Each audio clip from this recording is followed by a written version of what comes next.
जय राम जी की। माता पिता से बड़ा कोई देवता इस संसार में नहीं है।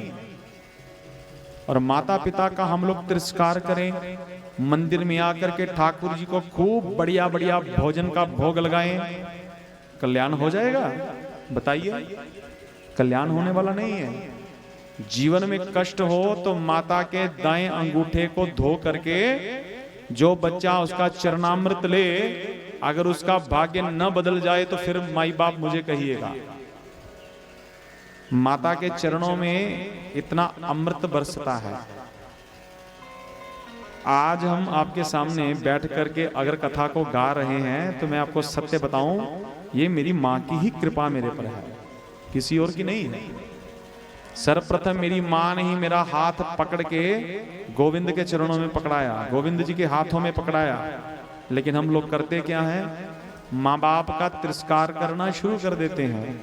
और माँ बाप का तिरस्कार करेंगे तो ना कभी राम जी प्रसन्न होंगे, ना भगवान कृष्ण प्रसन्न होंगे, ना कभी दुर्गा मैया प्रसन्न होंगी, ना संत प्रसन्न होंगे। जय राम जी की।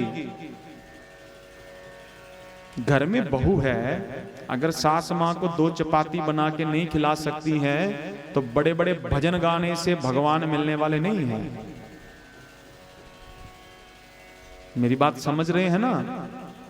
घर में अगर कोई बीमार व्यक्ति है, उसकी हम सेवा नहीं कर रहे हैं तो आश्रमों में जाकर के खूब बड़े बड़े बर्तन उठा करके कितनी भी सेवा कर लीजिए, वो सेवा किसी काम की नहीं है। आस पड़ोस में कोई गरीब व्यक्ति है, उसका चौबारा अगर गिर रहा है, उसका चौबारा अगर नीचे गिर रहा है तो 4 बड़े बड़े भिगोने अगर सीमेंट और रेत के आप उधर नहीं डाल सकते हैं तो सरकार बड़े बड़े आश्रमों में जाकर के कितना भी सिर घसा लीजिए, कुछ पल्ले पड़ने वाला नहीं है। जय राम जी की। मेरा कथा में वक्तव्य बड़ा स्पष्ट होता है। पास में कोई गरीब व्यक्ति बिना दवाई के मर रहा है और हम बड़े बड़े लंगर भंडारे करते फिरें तो क्या भगवान खुश हो जाएंगे? बताइए।